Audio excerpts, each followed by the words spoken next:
우리가 특별히 제가 수도자적 생활을 한다고 이렇게 얘기를 하는데 사실은 이 말이 굉장히 거창한 것이죠. 굉장히 높고 또 특별한 것이기도 합니다. 그러나 그것의 실천은 아주 구체적이고 실제적인 것이고 또 추상적인 것이 아니라 우리들의 삶을 한 발짝 한 발짝 인도해 주도록 하는 데 관련된 말들입니다. 그리고 그 제가 수도적 생활에 있어서 가장 중요한 것이 뭘까? 그것은 말씀을 따라 하루하루 살아가는 것입니다. 이틀씩 사는 게 아니고 하루씩 사는 것이고 또 하루를 살면 하루씩 완결하는 삶을 사는 거죠. 하루를 완결하면서 사는 방법이 우리 영성 일기로 반영되어서 우리가 생활하고 있는데 그 영성 일기에 나오고 있는 그 모든 방법은 다 말씀에 따른 거예요. 말씀의 원리에 따른 것이고 말씀의 지시에 따른 겁니다. 그래서 영성 일기가 성경에서 떨어져 나온 또 다른 것이 아니고 성경의 빛 아래서 또 성경의 가르침대로 만들어진 겁니다. 그것을 우리가 삶에 가장 잘 적용하는 방법으로 우리가 하루씩 정돈해 나가면 된다. 그리고 하루씩 살아가는 것도 다름이 아니라 하나님께서 지으신 창조의 섭리가 우리가 하루씩 살게 돼 있어요. 그래서 그것을 한 건데 그것을 따른 이들은 말씀을 따르게 되는 것이기도 하죠. 그리고 영성 일기 안에는 그 말씀이 들어있어요. 매일 묵상할 수 있도록. 그래서 우리의 그 발길을 하루하루 순간순간을 이끌어 가시도록 그 말씀을 우리가 대하고 또 그 말씀을 따라서 실천하는 거죠. 그래서 우리가 영성 일기를 그렇게 쓰며 또 영성 일기를 가지고 우리들이 함께 교제하는 겁니다. 너무나 많이 반복을 했지만 그럼에도 불구하고 이것은 또 반복해도 반복할 가치가 있을 뿐만 아니라 현대인들에게 있어서는 이해되기 어려운 부분이 있기 때문에 반복할 수밖에 없어요. 그것은 다름이 아니라 우리가 말씀이 나를 이끌어가게 하는 것이 아니고 우리는 말씀을 내가 취해서 그 말씀을 사용하려고 그래요. 그건 다시 말하면 늘 우리가 지식을 배워가지고 그 지식을 가지고 세상을 잘 살아가고 세상에서 성공하고 또 경우에 따라서는 세상에서 살아갈 때 그 지식을 가지고 나를 방어하고 그 지식을 가지고 우리가 세상에서 유용한 무기를 써가지고 성공하고 잘 사는 데 쓴단 말이죠. 근데 성경은 그런 데 쓰는 게 아니에요. 근데 그게 아주 어려서부터 몸에 배가지고 일생 그렇게 살아왔기 때문에 성경을 내가 취해서 내가 사용하지 성경이 나를 취하여 내가 성경에 따르는 순종하는 이런 관계가 이렇게 관계가 새로워지는 것이 어려워요. 실제로 자기는 성경을 따르는 것이 아니라 내가 성경을 취해서 사용하고 그 성경을 통해서 교회 안에서도 내가 얼마나 많이 아느냐는 식으로 얘기를 하고 있으면서도 자기는 그렇게 하면서도 마치 성경을 따른다고 착각을 하는 거예요. 그 이제 쉽게 얘기하면 이런 것들도 그런 거예요. 우리가 성경은 분명히 11조를 하라 그렇게 됐어요. 그러면은 11조를 그냥 하는 거죠. 왜 하느냐 뭐 하느냐가 복잡하게 많아요. 그게 굉장히 아주 훌륭한 신앙인이고 지식인 훌륭한 신앙인 것처럼 생각하는데 그것은 지식인이 될 수 있을지 몰라도 신앙인은 될 수가 없어요. 그것은 지식을 가지고 자기가 어떻게 할 수 있을지 몰라도 하나님이 복을 주시진 않아요. 요 약간의 차이 같지만요 일생이 차이가 나는 거예요. 록펠러 같이 정말 큰 하나님의 복받은 자로서 많은 사람을 유익하게 하고 가는 사람들은 그냥 11조 하라니까 하고 그리고 성경의 말씀에 주의를 잘 지키고 안식일을 지키라고 하니까 그냥 지키고 십계명을 지키라니까 지키는 거예요. 심지어 사람들은 그래요. 록펠러를 가지고서 독점 자본가다 이렇게 하면서 비판하는 사람도 있어요. 그 시대에는 독점이라는 개념이 없던 시대예요. 그냥 그렇게 살고 그 시대의 방법에 살고 그걸 다 그냥 미국 사람들한테 바쳤어요. 그냥 다. 뉴욕 시민이 다 공짜로 물 먹어요. 수돗물을 값 안 내요. 록펠러가 바쳤기 때문에. 허드슨 강변에 뭐 우리 여기에서 무슨 뭐 뚝섬 가나 여기서 저기 일산 쪽 가는 이런 그 길보다 더 아름다운 허드슨 강변에 어마어마한 숲이 있어요. 거기에 집 한 채 못 짓습니다. 록펠러가 가지고 있던 그 터를 국가에다 바치면서 이것은 절대로 개발하지 마라. 자연 그대로 보존하라. 그래갖고 그 절벽이 있는 그 어마어마한 큰 땅과 그 강변이 다 그대로 보존되어 있어요. 결과 보면 알잖아요. 그러면은 그거 가지고 독점 자본이 그때 독점 자본 개발 개념도 없어요. 왜냐하면은 열심히 벌어서 열심히 일해가지고 그거 가지고서 기업을 키웠으니까 땅덩어리는 넓고 할 일은 많고 그러니까. 그래서 열심히 하는 사람이 가졌던 거죠. 그러나 그 다음에 법이 만들어지고 하는 거 법에 따라서 했고 그리고 모든 것을 다 바친 거예요. 거기에서 지식을 가지고서 그 비판하는 사람들은 그런 남들에게 복을 끼칠 수 없어요. 자기도 행복하지 않아요. 말씀 따라 사는 게 행복한 길이에요. 우리는 작은 그 똑똑함 때문에 정말 하나님의 거대한 그 섭리와 은혜를 잃어버리고 사는 거예요. 제가 이번에 성김의 리더십 학교를 하면서 또 15주년을 맞아서 특별히 이렇게 돌이켜보면서 제 자신이 너무 똑똑했다는 생각이 들어요. 잘났다는 생각이 들어요. 말씀 앞에서 더 순종하고 말씀을 따라야 되고 더 가르쳤어야 되는데 이 교회가 작은 똑똑함으로 이게 많이 반짝거린 것이 아닌가 이런 생각을 제가 해요. 제 책임이죠. 1차적으로. 여러분 말씀이 나를 이끌어갈 수 있도록 순종하는 마음이 큰 거예요. 분수가 아무리 잘나도 결국 땅에 떨어져요. 그러나 잘난 척하지 않고 흐르는 큰 강은 그냥 바닥까지 이르고 어마어마한 일을 하는 거예요. 분수는 자기 잘났다고 좀 치솟다가 다 떨어져서 사라지잖아요. 그러나 강원도 저기 산골에서부터 흐르기 시작하는 그 물줄기는 커서 한강이 와가지고 저 바닥까지 가면서 그 내려오면서 모든 것들을 다 잘 먹고 잘 살게 하는 거예요. 그게 순종을 의미하는 거예요. 그냥 말씀을 따라 살면 되는 거예요.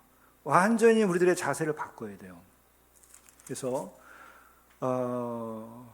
말씀을 오늘 이 큐티 라이프에서 이 저자인 이 정말 한 여인의 이 신앙의 고백이 여기 담겨져 있는 건데 여기서 그 프롤로그에서 그런 얘기를 해요. 말씀을 묵상하는 것은 말씀을 통해 하나님과 인격적으로 만나는 것이다. 이런 얘기를 하면서 이 하나님과 인격적 만남으로 인해서 이 인생이 다 바뀌어버린 거예요. 그럼 하나님과의 인격적 만남이라고 하는 것은 뭐냐? 그것은 기본 자세가 이미 말씀드린 것처럼 내가 말씀을 너무나 사랑하기 때문에 그 말씀이 너무 달고 오묘해서 그냥 그 말씀을 따르는 거예요. 그럴 때 그 속에서 우리는 주님을 만나게 돼요. 여러분들 주님을 어떻게 만납니까? 말씀을 따라가다 보면 그 말씀이 계시가 되어서 그 가운데서 주님을 만나게 돼요. 이때 인격적 관계를 우리가 경험하게 됩니다. 그 말씀을 따르는 순종과 그 과정을 통해서 내가 인도하심을 받을 때에 이 생이 부요해지는 걸 경험해요. 내 영혼이 잘됨 같이 범사가 잘 되는 걸 경험해요. 그리고 그 부요함을 경험하는 사람들은 결국에 가서 자기의 삶이 아주 충만해지고 행복해지고 그야말로 가진 것이 없는데도 온 세상을 얻은 것 같은 감동을 가지고 살아요. 그런 사람을 이 하늘 아래서 누가 무시하거나 그 사람을 이길 수는 없어요. 자기가 그렇게 풍족하게 사는데, 말씀을 따라서 살면 그런 경험을 하게 됩니다. 말씀을 내 손에 주려고 하지 말고 말씀이 내 가슴을 흔들고 내 가슴을 이끌어 가도록 하라는 거예요. 내 마음에 흐르게 하고 내가 따르게 해라. 그러면 생의 줄기가 바뀝니다. 그리고 이 말씀과 인격적 만남이라고 하는 것은 동시에 그런 그 말씀을 통해서 주님의 말씀을 따르다 보면 주님을 더 사랑하게 돼요. 그래서 마음을 다하고 뜻을 다하여서 주 너희 하나님을 사랑하라. 목숨을 다해서 사랑하라. 말씀 있잖아요. 그 마음과 뜻을 다하여서 사랑하게 돼요. 그래서 인격적 만남이 이루어지는 거예요. 그래서 주님이 내 곁에 계시고 내 안에 계시고 나를 인도하는 경험을 해요. 이게 얼마나 큰 은혜인지를 우리가 경험을 해야 되는데, 이 김은혜 권사 이분은 그 경험을 한 거예요. 자기 딴에는 30대 후반이 아주 굉장히 큰 나이에 이른 것처럼 생각하지만 우리가 보기엔 어리기도 한데 그때 경험한 거예요. 그리고 우리가 이 주님과 인격적인 만남을 가지려고 하면은 우리는 회개를 해야 돼요. 회개하지 아니하는 사람은 주님과의 인격적 관계가 형성이 안 됩니다. 주님을 아는 것으로 그쳐요. 절대적인 거예요, 이거는. 아무리 자기가 오랫동안 신앙생활했어도 정말 회개의 그 거꾸로지는 자기 경험과 자기를 토해내고 아주 그냥 고통스럽게 꺼이꺼이 우는 경험, 이런 회개의 경험이 없는 한은요, 인격적 만남이 아니에요. 그것은 아는 지식이지. 이 벽이 보이지 않는 유리가 이렇게 있어서 뭔지 몰라요. 유리가 있으면은 아닌지 바뀐지 구별이 안 돼요. 우리가 저희 집에도 그렇고 숲에 보면은 새들이 유리창에 가서 딱 부딪혀가지고 그냥 떨어져 죽는 경우를 봐요. 유리가 있는지 안 보이는 거예요. 그런 경우 있잖아요. 참 비극인데, 부딪혀서 자기가 죽을 때 비로소 벽이 있다는 걸 아는 거죠. 우리는 내가 지식으로 아는 건지 내가 회개한 것인지, 내가 지식으로 아는 건지 내가 정말 인격적으로 아는 것인지는 구별이 안 돼요. 이 유리벽이 있어서. 근데 정말 부딪혀 봐가지고 내가 깨질 때 비로소 회개하면서 내가 지식으로 알았구나, 이렇게 하는 거예요. 그래서 회개하여 인격적으로 만나야 돼요. 그렇게 회개해 본 사람들은 제가 지금 하는 말이 무슨 말인지 아실 거예요. 여러분, 자기가 그렇게 주님 앞에서 울 줄이라고는 생각도 못하죠. 회개해 본 사람.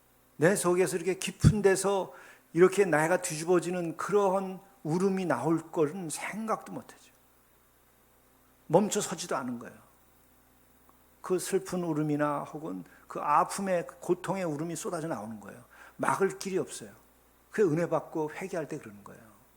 그러면 그 이에서 나오는 게 동시적으로 하나님의 임재와 사랑의 굉장한 경험을 해요. 엄청난 기쁨이 같이 샘솟아요. 회개하는 자는 구원을 받는 거예요. 그럴 때 비로소 내가 주님을 알았던 것이 이제 내가 주님을 사랑하게 됐고, 내가 회개해서 내가 구원받았고, 이제 주님을 진정으로 인격적으로 만났구나 하는 것을 아는 거예요. 이제 그 경험이 있으면 우리가 때때로 주님 앞에 나가서 회개하고 기도할 때마다 그 은혜가 쏟아져요. 또 그런 기도를 계속 하고 싶어지죠. 너무나 감격스러우니까. 그리고 주님과의 인격적인 만남이라고 하는 것은요, 다 말씀에 근거한 것인데, 무거운 짐을 주님께 내려놓고 거기서 쉼을 얻을 때 인격적 만남이 일어나요. 여러분, 무거운 짐을 주님께 내려보신 일 있어요? 성경을 통해서도 주님을 알 수 있어요. 그러나 성경에서 무거운 짐진 자들아 다 내게 오라, 내가 너희를 쉬게 하리라, 아멘 하고 순종해 보세요. 무거운 짐 내려놓으라는데도 순종을 안 하는 거예요. 인간이라는 것이 그렇게 잘났어요. 인간이라는 것이 그렇게, 인간의 마음이라는 것이 굳어 있어요. 인간이라는 것이 그렇게 하나님과의 관계가 멀단 말이에요. 성령을 받고 내가 말씀을 정말 대해서 그 말씀이 나에게 역사하기 시작하고 나를 움직이기 시작하면 수고하고 무거운 짐진 자들아 나 내게로 오라 그럴 때 정말 내가 쉴 곳은 주님밖에 없구나. 여러분 어디 가서 쉬셔요 여러분들? 어디 가서 쉴 데가 있어요? 주님께밖에 더 있어요. 더더이 우리가 생을 마감할 때 여러분 어디에 의지할 수 있겠어요? 주님밖에 없어요. 거기가 우리가 쉴 수 있는 곳이에요. 그러니까 수고하고 무거운 짐지라 다 내게로 오라 내가 너희를 쉬게 하리라. 아멘. 그게 이렇게 마음에 와닿을 때는 지식으로 아는 게 아니에요. 인격적으로 만나는 거예요. 주님과. 주님 감사합니다. 그 무거운 짐을 내려놓으면 돼요. 그리고 마지막으로 이것은 시작이면서 끝인데 뭐냐면 정말 주님은 하나님의 아들이시고 나의 구세주십니다. 그것이 생각할 때마다 너무 기쁘고 즐겁고 감사하고 그게 주님과 인격적 만남이에요. 그런데 이 모든 만남을 정말 정상적으로 복음적으로 올바르게 정통으로 이렇게 잘 인도해 주는 것은 뭐예요? 말씀을 우리가 묵상할 때에 그 말씀이 나를 사로잡을 때 이런 일들이 다 일어나는 거예요. 말씀이 곧 계시예요. 말씀을 통하여 성령도 역사하시고 말씀을 통하여 우리로 하여금 주님께 이끌림을 받게 하시는 것이고 그 말씀을 통한 인격적 관계가 올바로 형성되는 거예요. 그래서 이제 그런 경험을 했기 때문에 이분은 큐티를 이렇게 중하게 생각하고 이 큐티 전도사가 된 거죠. 이 권사님은 자기 생이 정말 바뀐 것 같아요. 근데 이것은 이분만이 아니라 우리 가운데도 이런 분들이 있고 또 말씀으로 이렇게 감동을 받아서 말씀이 나를 움직이기 시작하고 말씀에 순종하기 시작하고 말씀을 타기 시작하면 이분보다 더한 은혜도 받아요. 더한 은혜도 받아요. 이것은 작은 예에 지나지 않습니다. 그래서 우리가 영성 일기를 형식적으로가 아니고 말씀의 인도하심을 받아서 그리스도와의 인격적 만남이 형성돼서 그 기쁜 마음으로 이걸 쓰시기 시작하면은 여러분께 생에 있어서 가장 소중한 일이고 즐거운 일이 됩니다. 물론 쓰시다가 일이 너무 바쁘고 힘들 때 저도 그런 때가 있어요. 너무 저녁에 들어서 피곤할 때는 그냥 엎어져 그 산마루 서신 쓰다가 그냥 자판 위에 엎어지고 오자탈자가 막 나고 막 이런 일이 생기죠. 그렇게 해서 넘어갈 때도 있지만은 우리가 빼먹고 어려움이 있어도 또 은혜가 있으면 쓰게 되는 거예요. 그래서 우리들이 이렇게 때로는 못 쓴 날이 있어도 그것 때문에 너무 자책하지 말고 그냥 은혜를 사모하면서 말씀으로 주님과의 인격적 교제가 되도록 여러분들이 쓰시면은 정말 일생에 제일 소중한 걸 하시는 겁니다.